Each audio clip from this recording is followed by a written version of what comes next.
E vão vender o vitimismo aqui mais uma vez. A deputada disse que nos Estados Unidos tem muitos ataques como esse. Se você parar para estudar de fato, o fato é que nos Estados Unidos acontece sempre em locais que não é permitido o uso de arma de fogo. E quando o sargento falou, inclusive na questão pena de morte, para os grandes traficantes, assim definidos... Estranho, né? Porque morreram 13 criminosos e nenhum policial. Não é estranho, não. É isso que tem que acontecer. Eu tenho 2 pistolas na minha casa. Se forçarem a porta da minha casa à noite, azar deles. Isso não tem nada de absurdo, não. Tem a ver com canalice de vagabundo, que tá aqui dentro do parlamento. Tem um monte de vagabundo aqui que defende bandido. Alguns vão estar aqui presentes, e geralmente parecem ter amizade com o narcoterrorismo, mas estão aqui como titulares.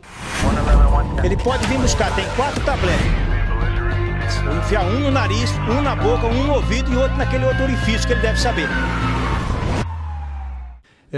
O sargento Farrur sempre imitando, não tem jeito. O que ele fala é exatamente aquilo, é chumbo no rabo de vagabundo, isso aí não tem conversa. Ele mencionou a deputada que falou anteriormente, provavelmente ela não é policial e não convive com a realidade que nós aqui convivemos. A maioria aqui são policiais e operaram em campo. Eu coopero, Major Fabiana e Sargento Gurgel, na área mais conflagrada do Brasil, que é o estado do Rio de Janeiro. Ali é a vitrine da violência no mundo. E muitos vêm dizer que nós não atuamos, nem sabem como atuamos na verdade, né? Só nós para sabermos a realidade daquele lugar, e também presenciei várias cenas e conflitei com bandidos várias vezes. Atendi uma ocorrência uma vez, 15 vezes a mesma pessoa. Ele ia e voltava da delegacia por causa do protecionismo da nossa lei, que eu vou falar como o presidente falava sobre o sócio-construtivismo. Isso não tem nada de absurdo, não. Tem a ver com canalice de vagabundo, que tá aqui dentro do parlamento. Tem um monte de vagabundo aqui que defende bandido. Alguns vão estar aqui presentes, e geralmente parecem ter amizade com o narcoterrorismo, mas estão aqui como titulares, sem serem policiais, sem entenderem a realidade. E vão vender o vitimismo aqui mais uma vez. A deputada disse que nos Estados Unidos tem muitos ataques como esse. Se você parar para estudar de fato, o fato é que nos Estados Unidos acontece sempre em locais que não é permitido o uso de arma de fogo. Não temos ataques onde é permitido o uso de arma de fogo. Se não é de responsabilidade do cidadão, como ela também falou, então tira do artigo 144 que a Major Fabiana mencionou, que é um direito de todos e dever de todos também. Então tira da Constituinte, já que não é só para nós. Se é só para o policial proteger o cidadão não tem direito à autodefesa, então aumente-se em 45% no mínimo em cada estado brasileiro, para que nós tenhamos o efetivo para defender o cidadão de fato. Agora, para vir aqui falar um monte de asneira e dizer que a polícia mata desenfreadamente ou oferecer audiência de custódia para vagabundo, não dá mais. Aqui a gente não está mais para ser hipócrita, porque aqui não tem ninguém brincando, nenhum amador. Então o que eu quero fazer, como o sargento Farrur deixou muito claro, o nosso embate aqui vai ser bem firme para combater, inclusive vagabundo que está aqui no parlamento. Obrigado, senhor presidente. Boa noite a todos os colegas.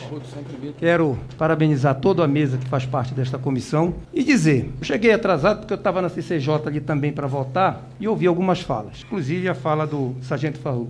Parabéns, meu irmão.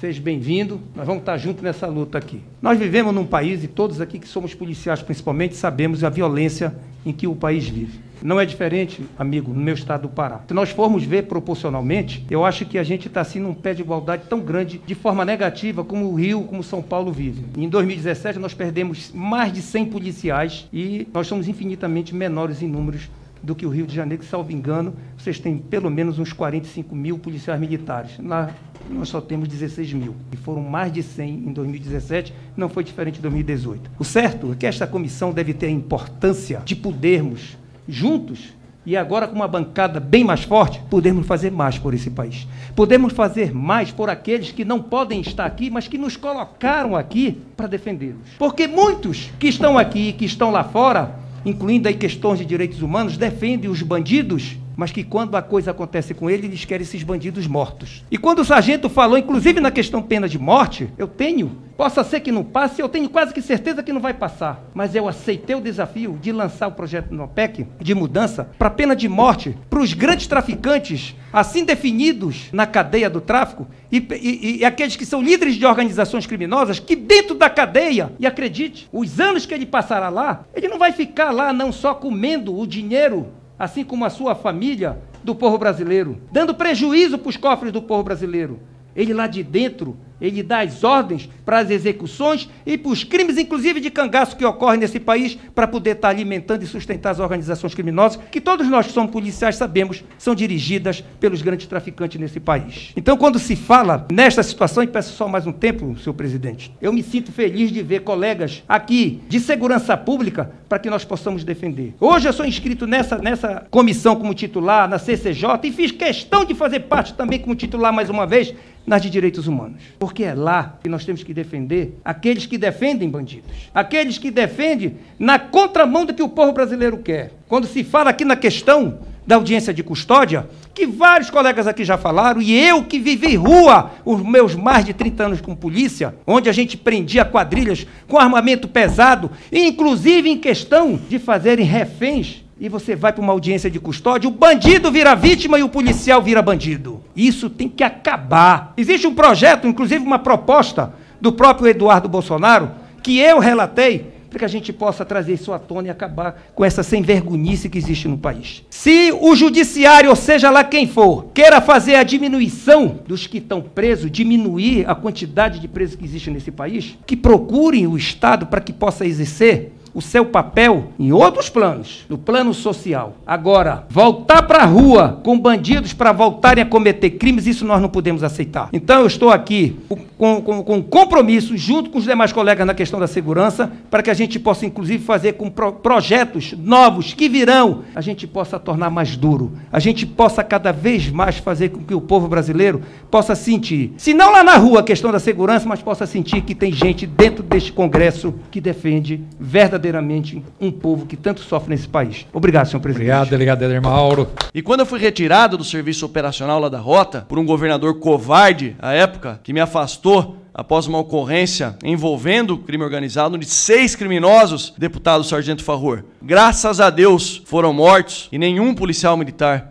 foi morto, que existe uma inversão de valores tamanha nessa casa, que eu já ouvi parlamentares dizendo, olha, mas... E não só parlamentares, né? E eu não quero aqui generalizar, infelizmente, alguns jornalistas. Olha, mas essa ação, estranho, né? Porque morreram 13 criminosos e nenhum policial. Não, não é estranho, não. É isso que tem que acontecer. E nós estamos aqui para inverter, para virar essa chave e acabar com essa inversão de valores. E vive a segurança pública no nosso país. Eu fui a Brumadinho, conheci a realidade de bombeiros que estão com salários atrasados e nenhum reclamou sobre isso. Porque eles estão lá para fazer o que nós, militares, fazemos. Nós, policiais federais, guardas civis municipais, policiais civis, fazemos. Defendemos a sociedade com o sacrifício da própria vida. Boa noite a todos e a todas. A maioria dos deputados falou um pouquinho de cada coisa que eu iria falar, mas primeiro, audiência de custódia. Audiência de custódia é um abuso contra o cidadão de bem. O cidadão de bem vítima, para chegar na presença de um juiz, de um promotor, muitas vezes demora meses. O bandido chega com 24 horas. Eu, por exemplo, tô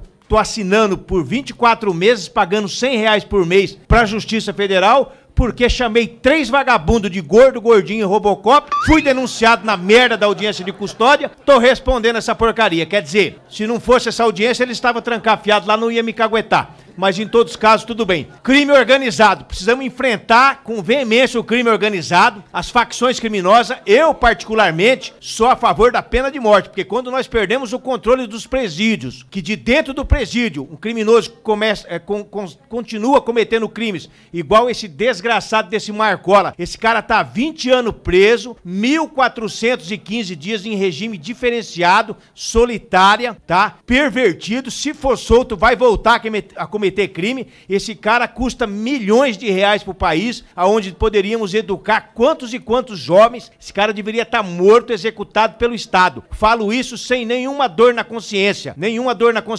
porque é um cara que não tem conserto. Como ele, nós temos milhares no Brasil. Então nós temos que trabalhar, no mínimo, pela pena de prisão perpétua. Eu pergunto pros senhores, na Indonésia, não é exemplo pra ninguém a Indonésia, mas eu pergunto se algum traficante brasileiro voltou lá pra levar cocaína depois que aqueles 2 desgraçados foram executados lá. Um deles defecou na calça na hora que estava indo pro fuzilamento, porque lá o bicho pega. Agora aqui passa-se a mão na cabeça, chefia-se crime organizado e coisas do gênero. Menor infrator, principalmente aqueles que cometem crimes graves, tem que responder pela gravidade dos seus crimes, não pela sua idade. Matam, estupram e fica por isso mesmo. E dão risada na cara da polícia. Peguei menores com 5, 10, 15 quilos de cocaína e crack, drogas de alto poder poder destrutivo, e 2 senhoras do Conselho Tutelar fazendo a sua parte, fazendo o seu serviço, estavam ali, levaram eles antes de eu terminar de assinar o flagrante. Fiquei até às 10 na delegacia e saíram às 9. Levaram para casa da mamãe. Então, quer dizer, um abuso, um tapa na cara da sociedade. Então, eu penso que nós, à frente de uma comissão importante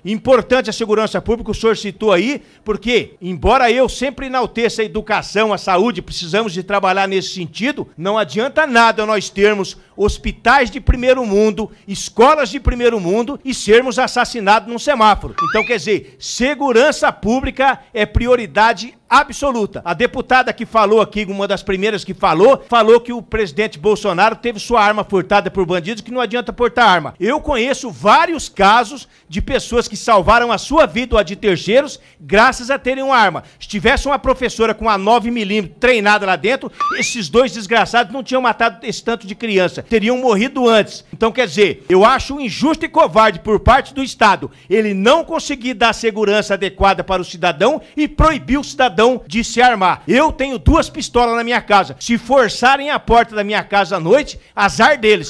Se forçarem a porta da casa de um cidadão de bem, de um cidadão que não tem nenhum canivete para se defender, e a sua filha de 15, 16 anos estiver dormindo com roupas íntimas, triste destino dessa família. Eu tenho minhas pistolas lá e não abro mão. E vou até no banheiro armado. Porque quando eu trabalhava na Polícia Rodoviária em Guaraçu, deixei a minha arma em cima da cama e fui no banheiro. Um trupé desgraçado de um traficante lá na frente correu pra dentro do alojamento e eu pelado dentro do banheiro sem uma porcaria nenhuma. Outro dia que eu fui entrar com arma, o polícia falou, vai se matar? Falei, não, vou tomar banho, mas com arma? Eu falei, claro, vai ficar do lado da patente, não tem problema nenhum. Tem que ter uma arma pra se defender. Isso aí é praticamente bíblico. No tempo das cavernas já se fizeram lá com pedra, com coisa pra se defender. Então, um absurdo. Agora, bom seria se o Estado pudesse oferecer segurança digna pra você não precisar tua arma. Mas, infelizmente, não é o momento atual do Brasil. Muito obrigado aos senhores, meus respeitos a todos, mas nós vamos ter um embate duro aqui contra pessoas, seja lá de que porcaria de partido for, que vier defender vagabundo nessa comissão. Muito obrigado, boa noite a todos.